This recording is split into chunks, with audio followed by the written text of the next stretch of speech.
Is it getting any closer for the Bank of International Settlements to making XRP a Tier 1 asset for banks? Jake Claver also joins in, and I've done a lot of study on this subject so you can really understand what's going on. You should have a good idea of where we are going with XRP and if it will become a Tier 1 asset by the time you finish this movie. Let's start right away. Chris is safe.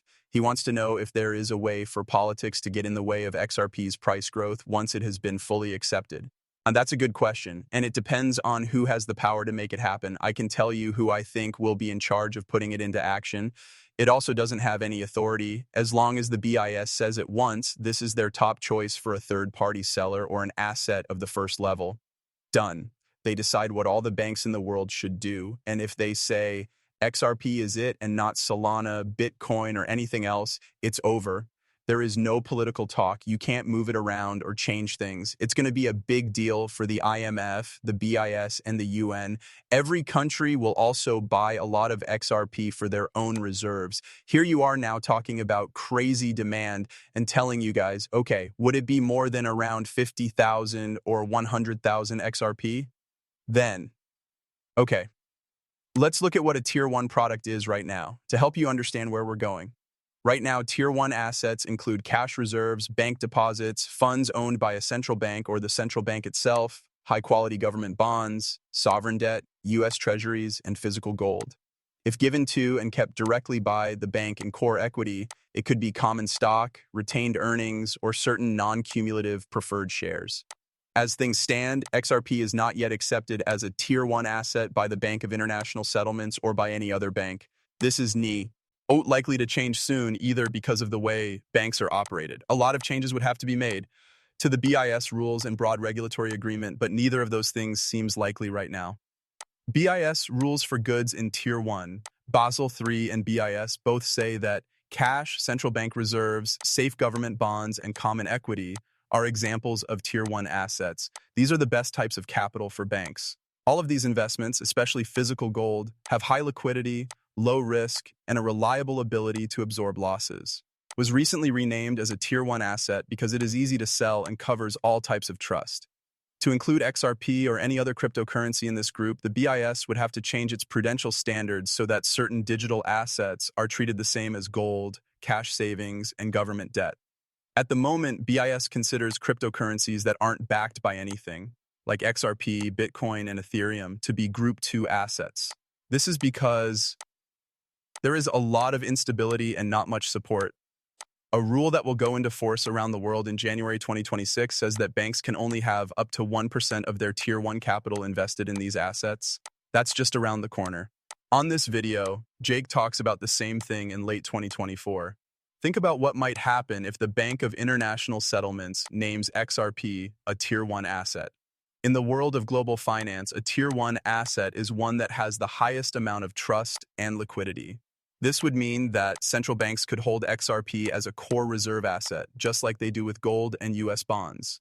XRP would be more than just another cryptocurrency if it had Tier 1 support. It would be an important part of the world's banking system. As a result, more people using it, more money flowing through it, and possibly a huge price increase. The Bank of International Settlements is very important when it comes to setting rules for global finance. And if they made XRP a Tier 1 currency, it would show trust, approval from regulators, and more wide. Okay. Along with that, the Ripple team looks at some of the organizations they have worked with or for. To give you some background, the White House is part of this. This list is better because it's hard to remember all these little pictures, right? For example, what do all of these things mean? There you have it, the whole list from Rosie Rios to Jess Chang. And these are the places where people work. There are people at Ripple who have worked for pay. Then you hear about Ripple, the U.S. Treasury, the U.S. Federal Reserve, the U.S. Department of Justice, the U.S. State Department, the U.S. Department of Commerce, the U.S. President's Seal, the White House, and Federal Deposit Insurance.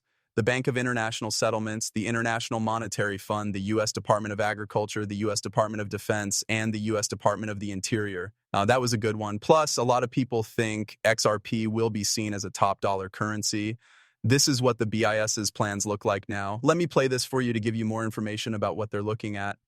To sum up, how should we handle the matter of exchange rates and being able to use different currencies? How can we make these digital coins really talk to each other? Yes, that is a great question. But I believe there are at least three different ways to look at compatibility. First, we need to figure out how to manage domestic interoperability.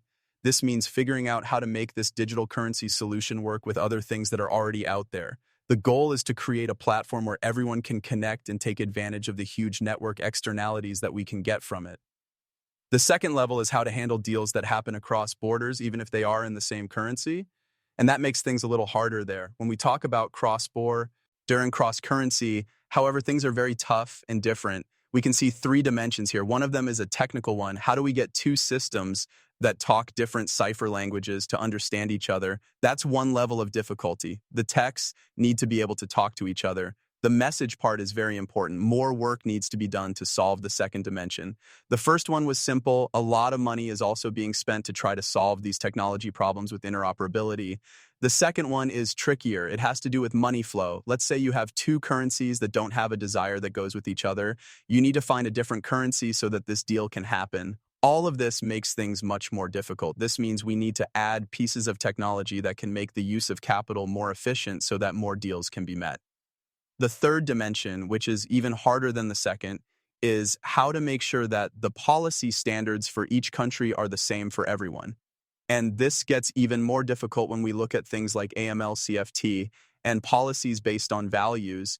And when we think about rules that are based on risk, we can code things that are very clear. As Tom said, things get really complicated when we talk about principles-based policy. This is especially true when 110 countries might have 110 different ways of looking at this. We need to work on these three areas: funding, technology, and process.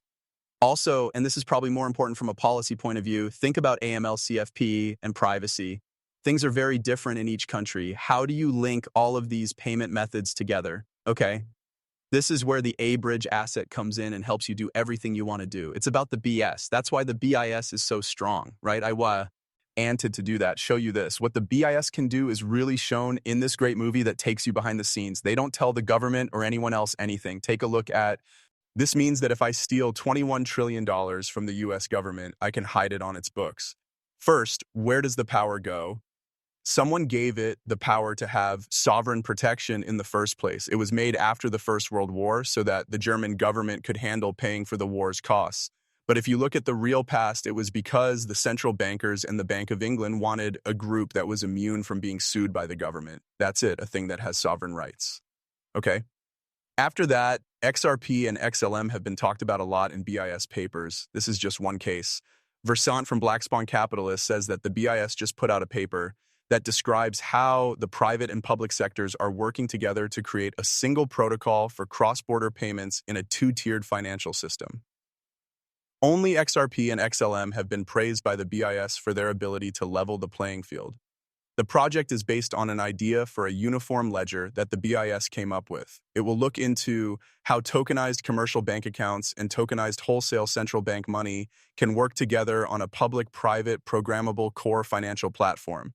The goal is to make it easier for people to send money across borders. The goal is to find new ways to solve problems by using smart contracts and programming while keeping the two-tier structure of the money system.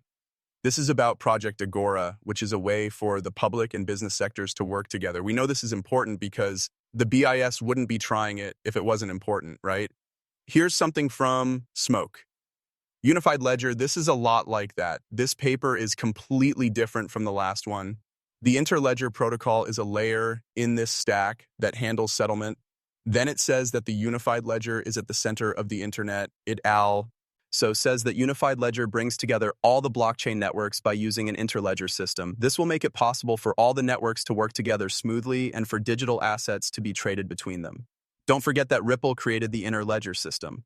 Let's take a look at some more links between the BIS, Ripple, and XRP. Ripple is now a part of the BIS group that works on payments and market infrastructure. In 2023, the task group worked with leaders in the field such as MasterCard, SWIFT, and central bank officials. The BIS working group is also looking into how cross-border payments can work together.